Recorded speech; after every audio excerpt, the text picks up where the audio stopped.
when you walk into MEPS, the person who's the proctor, give them a smile, say thank you, be super nice to them, and if you can, bring them a drink or something because they'll hook you up. Okay. So even if you fail a module, they might be able to do their thing and like, you know what? I'm gonna help you out.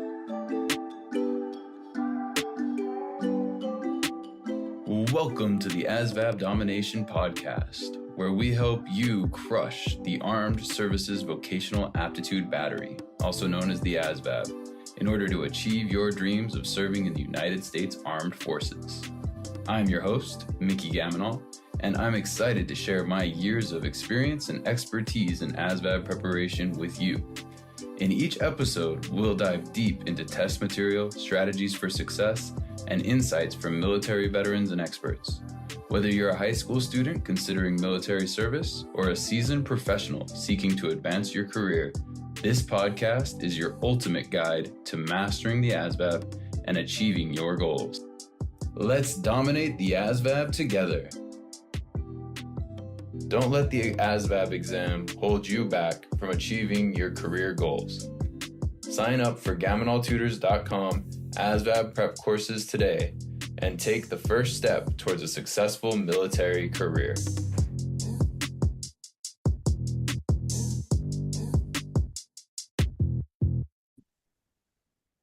All right, everybody, welcome back. Today we have Sergeant Brian Cowell on the show today. He works in the J4 and he is a 91 Fox, which is small arms repair. He also does ASVAB preparation and career consulting on the side, mostly more career consulting for all of those soldiers out there. And he's a prior service Marine. So Brian, welcome to the show. Hey, thank you. I appreciate it. Yeah, it's great to have you. I think it's so cool to have someone who was previously a Marine. There's a ton of them in my unit and my old unit in Vegas. A lot of ex-Marines switch over to the National Guard. And so you're one of them. How long have you been in the Guard since switching out of Marines? So I had a 6-year break in service from the Marine Corps to the Guard. So I've been in the Guard now almost 6 years, coming this August. All right. So is that more or less time than your Marine time? It's more than my Marine time. Okay, perfect. Cool. So now you have a good feel for both branches. What do you think? Just to be kind of wide open with it, what have you taken away from the differences between those two branches? It's weird. They're actually a lot alike in many ways. Both tend to not have a lot of resources. Funding's always tight, and we're definitely different than everybody else. The Marine Corps, obviously, very strict, discipline, all about, tradition. The Guard has its own identity in that, yes, we're in the Army, but we can go home. We know what we're doing. We don't need to do a lot of the Army stuff, I like to say. So we kind of have our own identity, both the Marine Corps and the Guard, and that's why I ended up gravitating towards the Guard as well. I love both branches. Nice. That's great. So let me ask you this, kind of to put you on the spot. Let's say those roles were flipped, right? Let's say you started in the National Guard and then switched over to Marines. Do you think, because I have a lot of people in my platoon, and then I remember when I was at OCS, we had somebody who went from National Guard to active duty. But I feel like going from National Guard to active duty Marine has got to be one of the biggest shifts. Going from Marine is not a step down, right? Obviously, all the branches are great, but in intensity, it's an op tempo and that sort of thing. It has to be a step down going from Marines to Guard. Is that accurate? It is, yes. If anybody did that, I actually did have a guy do something similar. He wanted to go to the 82nd Airborne from the Guard. Mm-hmm. And I told him, having worked with those guys, you have to have a very different mindset. It's not like the Guard where hey, drill's over, I can go home. You are literally a soldier. You are literally a Marine 24/7. So don't be surprised when you get those 1:00 in the morning phone calls. You got to go do XYZ, Gotcha. And sometimes it'll be the most mission critical thing. And other times you're like, why am I sweeping floors at 2 a.m.? That's great. That's great. No, and that's kind of what I expected. I kind of thought that that might be the case. But what do you do now? So now you're at the J4. Can you tell me what that is? So the J4 is the joint logistics for the state of Indiana. So we work with both the Army and the Air Force in coordinating logistics. And what I do there is I manage basically the office for the entire J4. So I work with all of the surface maintenance people, the logistics, the property book guys, resource manager, the commander and deputy commander. I work with everyone in that office to help with efficiency Okay. with their Nice. jobs. And so is there a lot of communication that goes on between the Army and the Air Force, or do they work in silos for the most part? In Indiana, I'm gonna just talk about Indiana. I'm not too familiar with the other states. I've heard things, but in Indiana, they tend to work fairly close together. There's actually been several times, especially when they did the uniform change. I didn't realize I was talking to a airman until they threw their top on, and I'm like, "Oh, you're a tech sergeant or something." So we work. There's actually a good amount of communication, but we understand it's two different things. Gotcha. Okay. Great. Well, that's great. It sounds like an interesting job, and especially with your background, going from one branch to working with two branches that are separate, at least there's a ton of experience there. My next question for you is just going to be generally speaking about your ASVAB experience. What was your ASVAB experience like? So I took it. I've actually had to take it twice. Oh, When I first went in the Marine Corps, and that was in 2007. So it was on the old. It was paper, multiple choice, all that, very old school. And then when I came back in 2018, I took it on the computer. So I had two very different experiences with both. okay. All right. Well, the modern then we'll focus on because the majority of my students, of course, they're doing computers now. Everybody's on computers. I did have one student that did paper because she was in the Navy and she was trying to commission. So occasionally they do bust out the paper, but just generally speaking, what was your experience like with the computer ASVAB? I had taken other online assessments before, so it was pretty similar in the process. But I will say the questions were different than when I took it in 2007. Okay. Um, and I didn't realize I had to retake it until that day because I was at MEPS and they said, "Oh, you're past 10 years. You need to retake it right now." So zero prep. I had to go in. So I'm like, "Oh gosh, I'm gonna fail this." And I still left with like a 119 GT. So still, that was happy about that, but I was sweating bullets. Heck yeah. 119 is great. I think 115 is the threshold for getting pretty much any job with the general technical. Is that right? As far as I understand, you have a 115 or above, the doors are open all Awesome. over the Army. So did you pick your 91 Fox? Did you pick the small arms repair as an MOS or was it kind of assigned? I ended up I was gonna change. So in the Marine Corps, I was also a small arms repairer, Okay. but I was gonna do something else. But then they gave me a $20,000 bonus to go to a unit for that job, and I said sold. Didn't have to go back to school. Thankfully, I was still in that window for that at least. So yeah, but I did want to go do either infantry or combat engineer. Nice. Cool. Well, I mean, there's still time. You can always reclass. 12 November is always there for you. So I don't know if that's it. It might be 12 X-ray or something, combat I think it's engineer, 12 Bravo actually. Yeah, 12 Bravo is combat engineer. 12 November is the horizontal. horizontal. Yeah, horizontal. Yeah. Yeah. Yeah. 12 November was my plan B when I was going in officer wise. So I like the engineering I think it's a really good MOS just overall. It's got to give you a lot of opportunity. What about as a small arms repair? Do you feel like you get good options on the outside for civilian work? It depends on the state you live Okay. in. Okay. So, and this is I've had to help several people with this. So, for example, in Indiana, I'm in a fairly heavy manufacturing state. There's a lot of small machine shops, things like that. My job transfers over to that very fairly easily. But if you're in a state like Nebraska, where it's 90% farming, you might have a tough time translating that skill over. Gotcha. Of course, you can work at gun shops and things like that, but my MOS, it's a very small, low density MOS, very specific. So there's positives and negatives that come with it. Gotcha. Cool.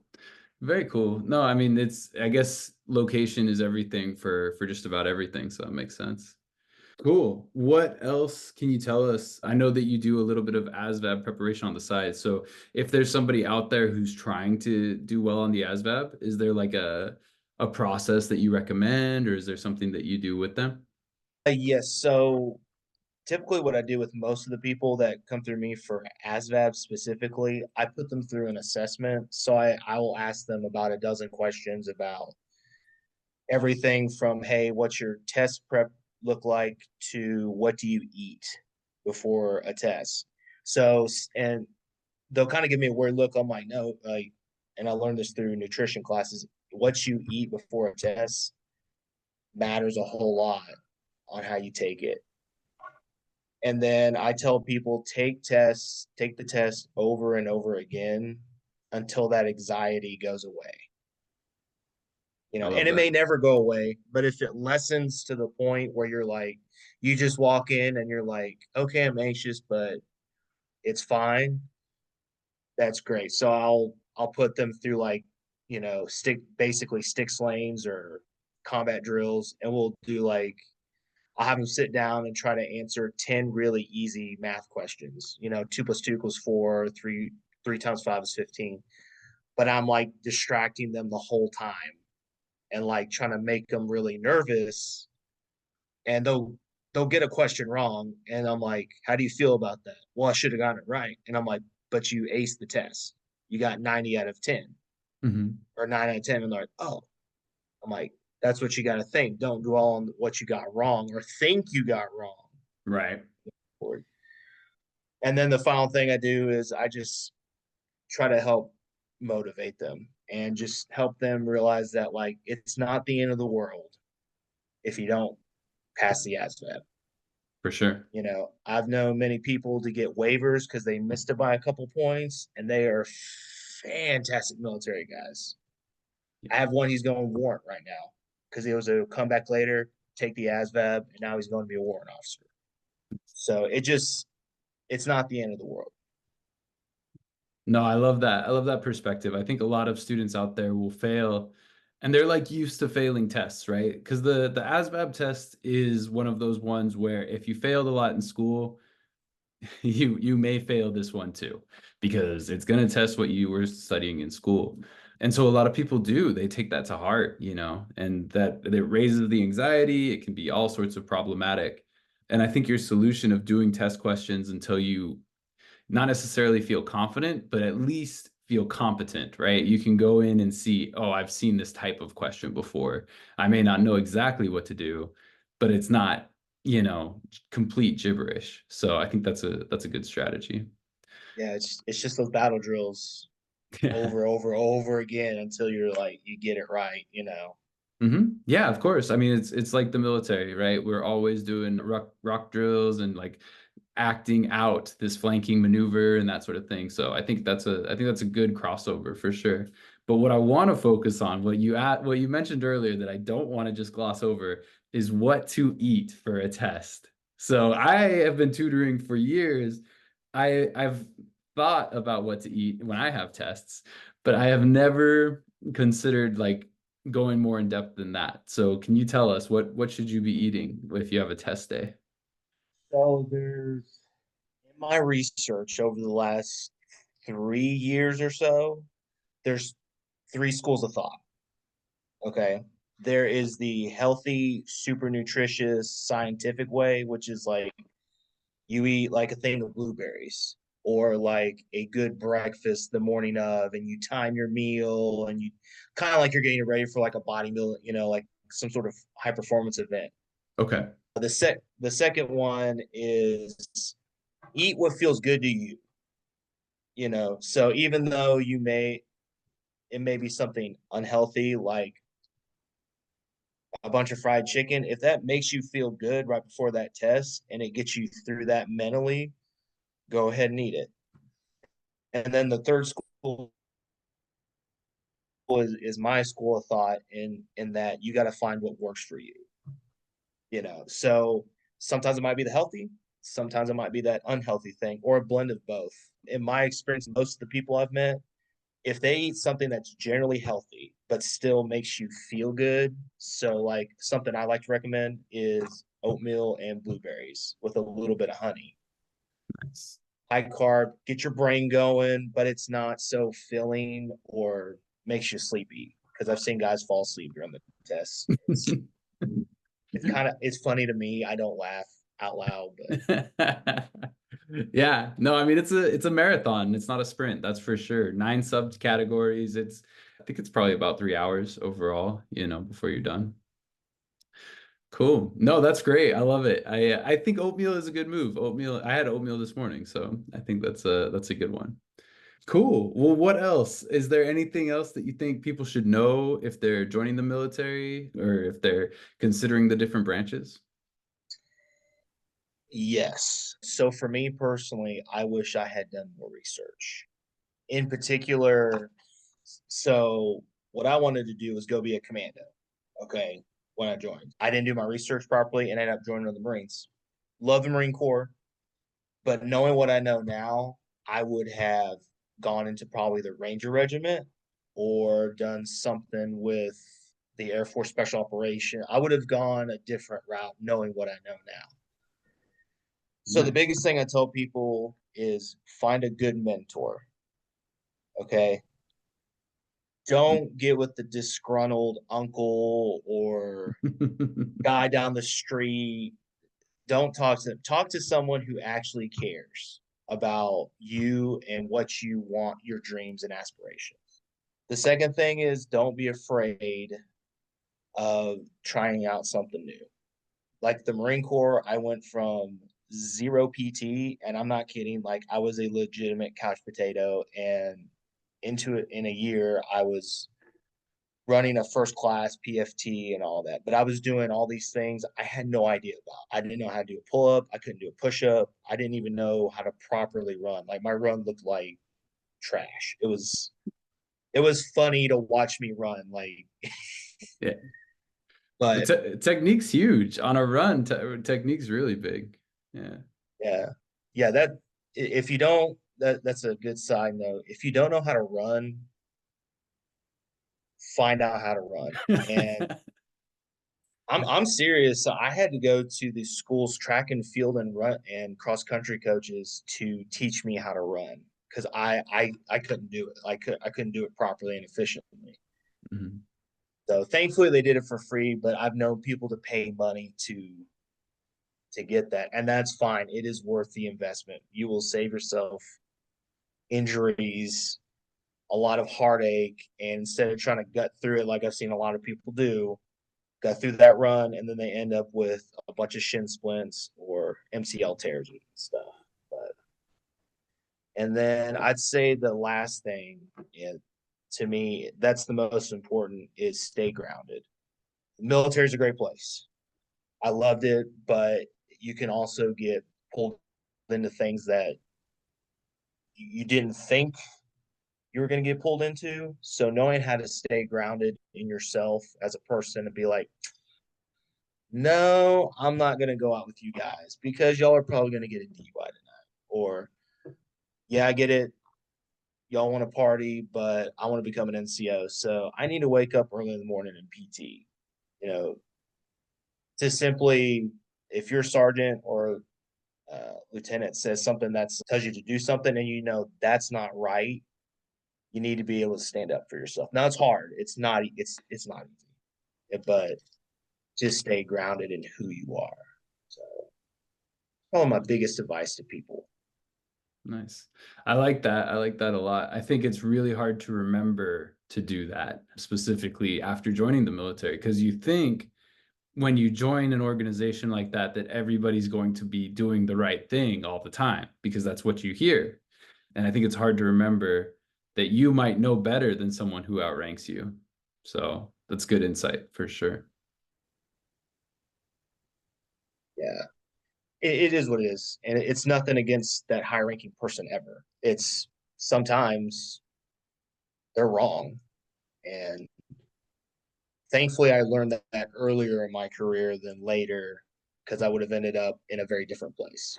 So Nice. Yeah, no, I mean they don't always know. It's one thing that I really like to tell a lot of people, myself being an yeah, officer and joining a little bit later, is that like there's there's people think that officers will know better, like a commander's going to know more. But unfortunately, they have only been in the military for 5 or 6 years. And that's not always, they don't always know what's best. But I could be frozen right now. If I am, and that's a lot of sorry. Sorry, you're Yeah, I think lost for a second. I glitched out. I glitched out. Sorry about that. I'll cut this. But no, I was gonna say those. I think you're exactly right. A lot of people will assume that the lieutenants or the commanders know what's best. Specifically, like I love to say this about commissioned officers. Like we are good at OCS and Bullock, which is very rarely gonna be job specific. So like AIT, we don't know much about small arms repair, for instance, or doing water operations or any of those specific jobs. And I think a lot of people will see someone who's like an E5 sergeant and think that they know less than the lieutenant. But the truth of the matter is the E5 sergeant has been in doing the same job for years, while this lieutenant may have just transferred in from something completely different. And it's unfortunate that they outrank and that they supposedly make these decisions. But any commissioned officer who is not leaning on their enlisted soldiers is making a huge mistake, because they really are. That's where the bad reputation comes, is you're running blind. At that point, you're not listening to experience. And experience is the most valuable teacher. Just like you said, when it comes to studying for a test, experiencing those types of questions over and over again, that is the value of teaching. That is the education that you need in order to see that next question and actually know what to do. If you've never seen this question, if you've never been to an annual training, planning a convoy for that annual training is going to be a hard task. And that's literally what they hand hundreds of lieutenants every single year, is you're in charge of this convoy, go figure it out. And they don't know where to start. So I encourage, like, this isn't just a, hey, lieutenants are bad. This is literally a call to action for enlisted members to step up and let people know, let those commissioned officers know that, one, how to help them, right? Don't just say, hey, you're wrong, because they really are trying to fill those shoes. They really are trying to create a command presence. They're graded on it in their OER. So they really are trying to do right by their Joes, but they don't know. They don't always know. So find a way to let them know how to do it properly without, completely demoralizing those poor lieutenants. So there's got to be a way. That's my 2 cents. You gotta know your Joes. Yeah. And that goes both way. And that's something I learned in the Marine Corps was from day one, you're a leader. Yeah, true that. And there's a standing policy in the Marine Corps. It doesn't matter if you're a private or the commandant of the Marine Corps. If you see something, you say something. And you'll actually get in trouble if you don't say something, and the leader will get in trouble if they get their Marine in trouble. Like that's, so I totally get that. I mean, I've seen lieutenants just they're like it's like a plane crash. Yeah, And I then know. but I'm watching their platoon sergeant or their senior NCO just letting the plane crash, and I'm like, starting any other time, this would be funny or great, but we got to leave in 10 minutes. We got to save this plane now, Yeah, you know. absolutely. Absolutely. I've missed SPs before when it comes to a convoy, and it's not a good time. So, yeah, definitely. One team, one fight, so you will lean on your Joes. Any rank is going to lean on Joes all day long, because you need their help. You need them to help you, and the operation's not going to run without people's buy-in. So, getting that Right. buy-in's key. And what I tell like a lot of the lieutenants that come in, I'm like, hey, it's not your job to do. It's Yep. your job to think. We're the doers, you're the thinkers. We'll let you know if it's a good idea or a bad idea. But let us do the job. You don't need to be out there on that Humvee. You don't need to be doing all those things. Let us do it.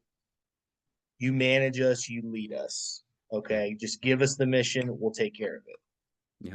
And that's why prior service commissioned officers are always like just so great, because they've seen so much.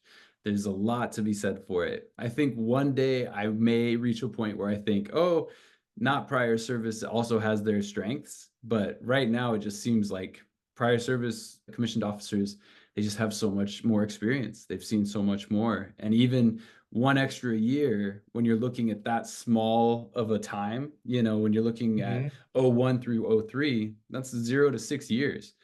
One extra year is going to be like a 20% boost, especially when it's a junior commissioned officer. So it's huge. It makes a whole bunch of difference. Oh, yeah. I'll say this, though. When you get about 05, it evens out. That's good. Because basically everybody understands everything up to the company level, but then as soon as you leave the company level, it's a totally different ball game. So it evens out. There you go. Yeah, I tell guys, don't worry about it. It'll even out when you hit 05. I love it. I love it. Awesome. Well, cool, Brian. This has been a great conversation. Is there anything else you want to say before we wrap this up? Just two things. One, thank you for bringing me on here. This is my first podcast, so I really appreciate it. Yeah, it's a pleasure to have you on. You're a great guest. I mean, you've got the best record of actually doing ASVAB stuff, Marine stuff, and Army stuff. So thank you so much for being on. I learn more from my mistakes than anything. I kind of hop through life. And then the second thing is, for those who are taking the ASVAB, if you want a really good trick to pass in the ASVAB, when you walk into MEPS, the person who's the proctor, give them a smile, say thank you, be super nice to them, and if you can, bring them a drink or something, because they'll hook you up. Okay. So even if you fail a module, they might be able to do their thing. And like, you know what? I'm going to help you out. But if you're rude to them, they'll screw you up. You got to come back 6 months later. Nice. So I love that. Be nice to the proctor, because if you're nice to them, because they have a long day too, it'll go a long way towards helping you. I love that. Nice. I'm getting a lot of actionable advice from this podcast. So thank you. I'm going to remember proper eating and being nice. I never even thought those proctors don't get the respect they deserve 9 times out of 10. You got recruiters yelling at you, you got kids yelling at you, you got adults yelling at you. So being nice to those proctors, that's such a good lesson. That's great. Yeah. And most of them are either retired military. And so if you remind them of that respect, they love it. So outstanding. Eat right, be nice to the proctor. Hell yeah. All right, cool. Well, thank you so much, Sergeant. It's been great having you on the show. Hey, I appreciate it, sir. Anytime. Remember to be kind to yourself and treat yourself as a learner. Are you considering a career in the military but feeling overwhelmed by the ASVAB exam? Look no further than GamonalTutors.com for the best ASVAB prep courses. Our courses are designed by experienced instructors to help you master the best sections of the ASVAB exam, including mathematics, English, and general science. We use proven teaching methods and provide extensive practice materials to ensure that you are fully prepared on test day.